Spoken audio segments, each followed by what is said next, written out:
What is going on, everybody? It's Oscar back here with another video. Today, I am righting my wrongs of a couple other days ago when I made you guys a pretty terrible mock draft, in my opinion.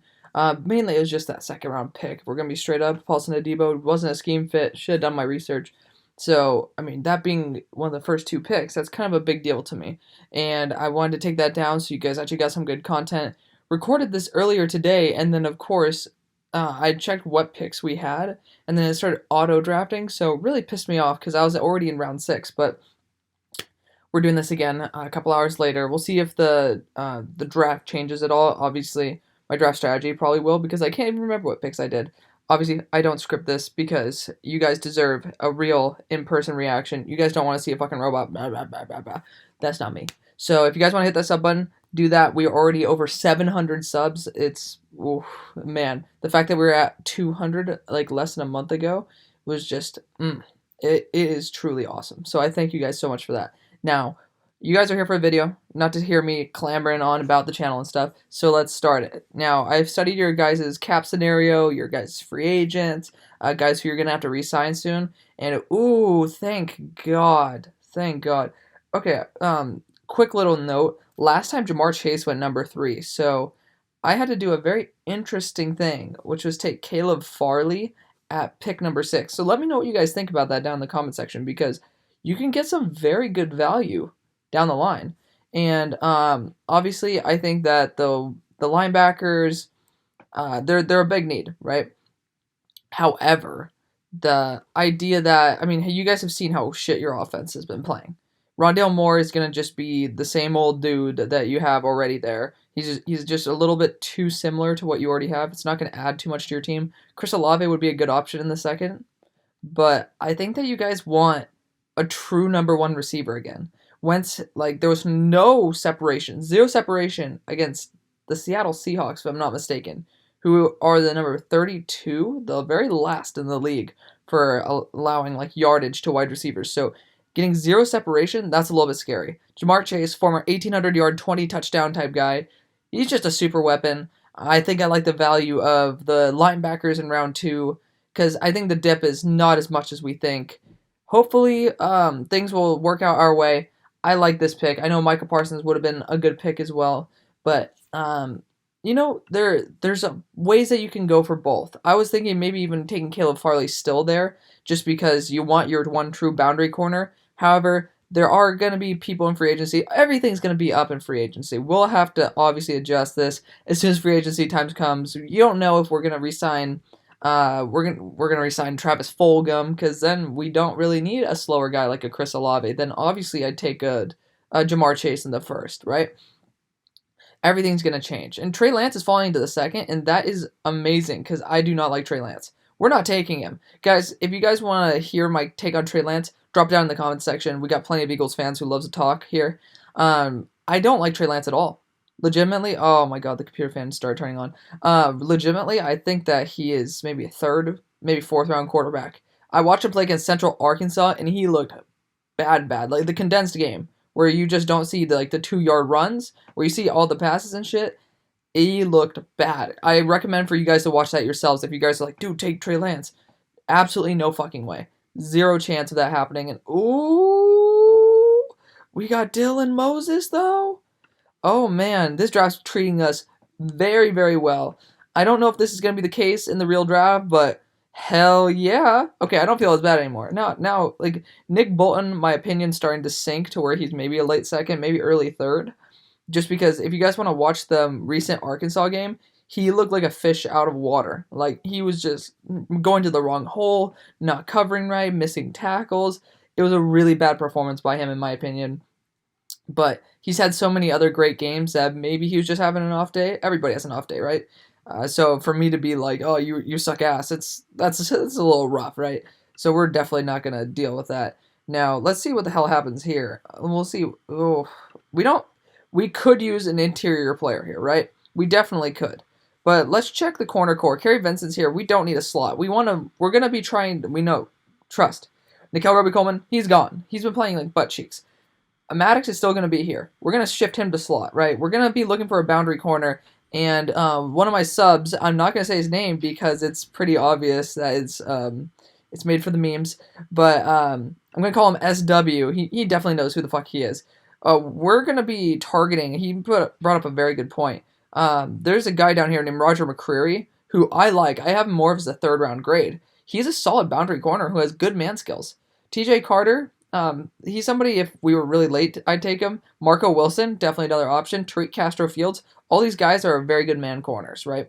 Tariq Castro Fields, I mean, if you say that he's not going to be a good scheme fit, think that Amani Oruwariye was drafted to the Lions when they had Darius Slay.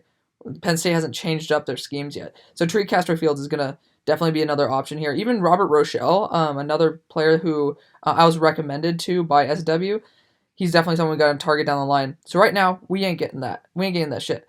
We got to see who is available. Could we take one of these stud interior defensive linemen here?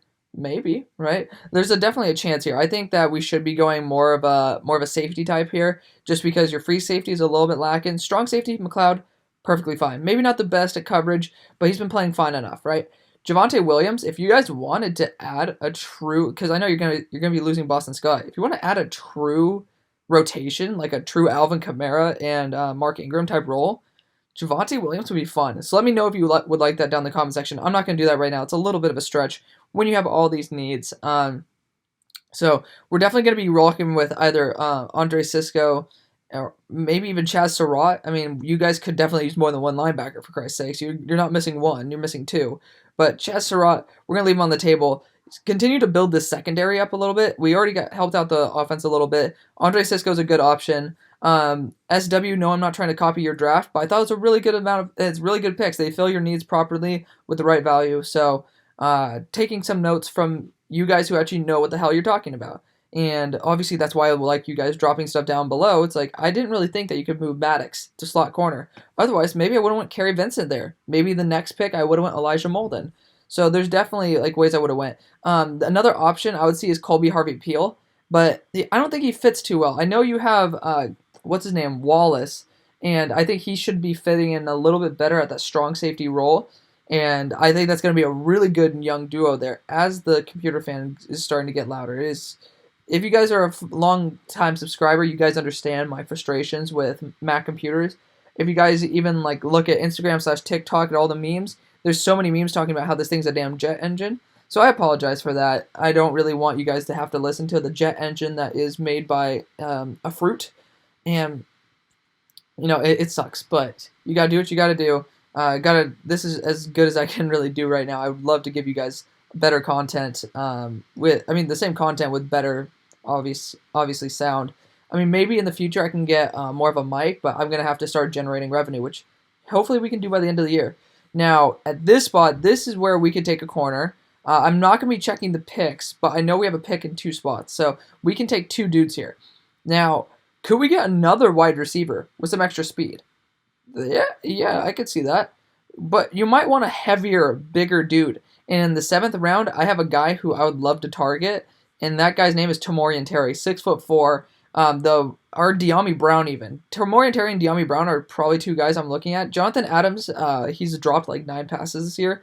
He has a drop problem, so I'm a little bit worried about him. DeMonte Coxey even is a good option down the line. Des Fitzpatrick, all these guys are solid, slower, good route running, non-separators, but guys who are better at the contested catch. So we don't need to go after that right now, right? Now is the time for corners. Now is the time that we need to... We're going to reach a little bit for Roger McCreary, but actually we're going to do that with our next pick, because I don't think Keith Taylor, Chase Lucas, or all these guys, I don't think they're going to get jumped in the next 2 picks, right? So let's look at good value right now. Javion Hawkins, not a fit. We already have more of a speed, more of an elusive type of guy in Miles Sanders. I think he needs... obviously the line needs to get healthy. That's first step. But second step, he needs to get his head and ass wired a little bit better. I think he needs to stop trying to be MVP Miles Sanders and start being as good of a Miles Sanders as he can be. I think he needs to focus on himself rather than trying to get a goal outside of himself. He just needs to start playing better the way he used to play. I liked him a lot out of college. I wanted him to go to the Bears, to be 100% fair with you. But that didn't happen. You guys could use some interior offensive line help here. If you guys want to run the ball, which I think you're more of a spread scheme, if we're going to be 100% honest, like with the running backs that you do have, maybe you can go for. I mean, this Kentucky is much more between the tackles. I'm gonna be straight up. Kentucky, like Benny Snell, they have a certain type of prototype. Josh Ball is another great option here. Marshall's offensive line is like on another level for how like they've just like been one of the worst in college, and now they're like top 10, even like top 7. They might be the number 7 offensive line in the country. So getting him could be a high potential. You could even kick him into interior offensive line. I'm looking at a kid from. I mean, he's 350 pounds at 6'8". I'm looking at a kid from where's he at? Memphis. Eze Obina. He's definitely a solid talent, but we might be targeting Josh Ball here. So that's definitely something I'm targeting here. Just somebody who can be in that rotation, because we all know Lane Johnson likes to get injured. You have Driscoll there, but I think that there is potential for sliding guys into guard and adding some more depth, because you guys are suffering with how many injuries you guys are dealing with. I think that you guys could definitely use some extra help. And Josh Ball is a very high floor, and then I mean it's a pretty high ceiling type of guy as well, especially for this time. Usually I would right now go with a Justin Ross. Did it last time. I think it's a little too cheesy. I would say like I mean you guys are more of a retool, and when there's a guy like Roger McCreary on the board, you just don't pass him up. Get your offensive line help, get your corner help. You already have a stud in Jamar Chase. You don't have to be taking a shot on a top 10 player in Justin Ross, who I mean he had spine surgery. You don't even know if he's going to be able to like play football again. So to me, I also was starting to become a little bit lower on John Ross anyways. I was thinking hopefully Yoboa would fall to our next pick. I really like Yoboa. I watched Ole Miss like 24/7. So if you guys are Ole Miss fans as well, let me know, because I mean my high school quarterback is Matt Corral, so it's quite fun to be able to watch and study all these guys. If you guys are looking for a tight end, I don't know why the fuck he's 399. He's the second best graded tight end in college football. Cade Otton is a monster. Honestly, he's just an absolute beast. I don't know why. I seriously have no idea why he's down this far. But I mean, I'm not gonna. It's TDN's bullshit. I'm not gonna like argue with them too much. That's the whole entire reason why I make the picks, and we don't just go off of like auto simulated stuff. Texas Tech is good at throwing the ball though. This is a great pick if you want some extra help on the interior of the offensive line. This is gonna be one like he has the versatility. They can run the ball really well, right? But they're definitely more of a pass-heavy scheme, and they're also zone. They're pretty zone-heavy, which is great for a guy like Miles Sanders. So if you guys get the injuries starting to rack up again, also Brandon Brooks getting older, and then, I mean, not to mention the fact that your left guard's a little bit vacant right now, Jack Anderson's going to be a guy who could potentially step in and start. You guys had a great draft last year for getting guys like Driscoll. Again, tell me another. I forgot what other lineman that you got last year. It was a really good pick. I liked him a lot down the board, but just let me know what you guys drafted last year, and hopefully Tyreek Smith can fall to us. That'd be quite nice, because we could add some extra youth into our pass rush, because Brandon Graham's like 32 years old, maybe 33 at this point, and Derek Barnett's going to be up for a contract, so we don't even know if we're going to be able to re-sign Derek Barnett. Apparently, he's approximately worth $7 million a year. So that's something that we could deal with, right? So we're definitely going to be going Tyreek Smith here. Why not? It's an Ohio State edge, for Christ's sakes. Just add some extra depth here. And then we're going to be looking at more of, maybe we could look at a slot guy. Since we're not getting 2 wide receivers, we could always put, okay, so we could be going, Marco Wilson is here. Marco Wilson and Tariq Castro Fields and Robert Rochelle. There's all guys here who I like a lot. Tamorian Terry's also here. Don't know if you need your big-ass dude on the outside, but we can also look at that. I don't know why I keep blanking on the dude's name from TCU. It's really bugging me. The wide receiver that you guys drafted in the first round last year, because obviously I know who the hell he is. I'm not an idiot, but it's just like it's blanking me right now. It's college finals time, guys. I have enough shit to remember. So to be honest, Marco Wilson might be too good to pass up on here. It's just like why the hell not? It's a man corner who, yeah, he's a little bit grabby, but you guys kind of need some extra corner depth. Why the hell not get Marco Wilson? He's a very high floor guy. It's a steal at this point as well. So get Marco Wilson. I don't know how the hell he fell. If we're going to be honest, I think he's going to be a good scheme fit as well. Definitely somebody who can play a versatile role in this defense. I think he's going to be very high floor and maybe not a very high ceiling. Daz Newsome to Steelers. Ooh, that'd be quite fun. I like that. But definitely somebody who we can look at targeting.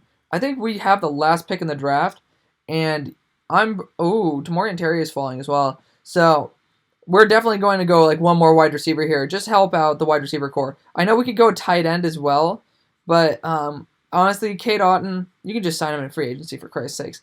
Here's where you need to target a wide receiver, a bigger wide receiver. De'Ami Brown's 6'2", right? Oh, he's 6'1". Okay, he's not that big of a dude, but De'Ami Brown's a playmaker.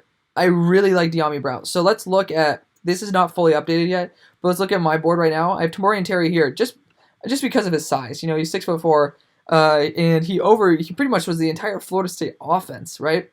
And then I have also De'Ami Brown, who I think is just an absolute playmaker. Obviously, yeah, I mean, he's definitely not your smooth-ass route runner, right? There's definitely not going to be, like, the most crisp routes like a Justin Jefferson or like a Jamar Chase at that size. I mean, yeah, it's holy shit. So, yeah, you're going to be losing your vertical, like your possession ability with not getting a 6'4" wide receiver, 6'3", like an Alshon Jeffrey. If you want to, you can keep Alshon if you want. But De'Ami Brown is an amazing weapon. Honestly, I have a third round, that's a fourth round grade, like late fourth on him. Getting him late seventh, or last pick in the seventh, definitely going to be a great option. I think he's going to be a great fit into this scheme. Now you have the kid from TCU that I just am blanking on. I seriously, don't worry, guys. I definitely know what his actual name is. So we're going to have him in the slot, Jamar Chase on the outside, and then also De'Ami Brown on the outside. That's going to be great. That's a perfect wide receiver trio. And the funny thing is, you got with the first and the last pick, and you kind of have already two wide receiver starters just because you stole De'Ami Brown. I think that's a great pick. I wouldn't blame them if they picked him at Roger McCreary's spot or Josh Ball's spot. Straight up. I love it. So, recapping the draft, you got your true number one weapon for the next 10 years. You got your Odell Beckham Jr. type. You have a stud linebacker who fell. I don't understand how Dylan Moses fell, but he fell. And that's great. Andre Cisco, rangy free safety, going to add a lot of talent to this Eagles secondary, allowing what's his name, Kayvon Wallace? Yeah, Kayvon Wallace to grow as well. Kayvon Wallace can step in at strong, Cisco at free, swap them around, whatever fits the scheme best. They're going to be a great duo. Josh Ball and Anderson, you already know how shit your injuries are, and having two really talented guys in the later rounds, that's going to be so helpful to you guys. Roger McCreary going to fill in Marco Wilson as well. These guys were both supposed to be at this spot. Definitely talented guys who could fit that outside corner spot, add some extra depth, get some youth in that edge core, and then again, like I said, get your actual number 2 wideout. That's not a slot. Obviously, get your Y, and that's the last pick of the draft. That's a pretty good idea. I know you guys like Hightower, so he can definitely be a threat weapon, but De'Ami Brown's gonna just smoke him on that part. So let me know what you guys think. I'm actually really proud of this. I'm definitely gonna take this draft down. You guys can argue with me all you want. Definitely let me know what you guys think. I do appreciate it. So hit that sub button, hit the notifications, comment, like, do all that jazz. I'll see you on the far side. Peace.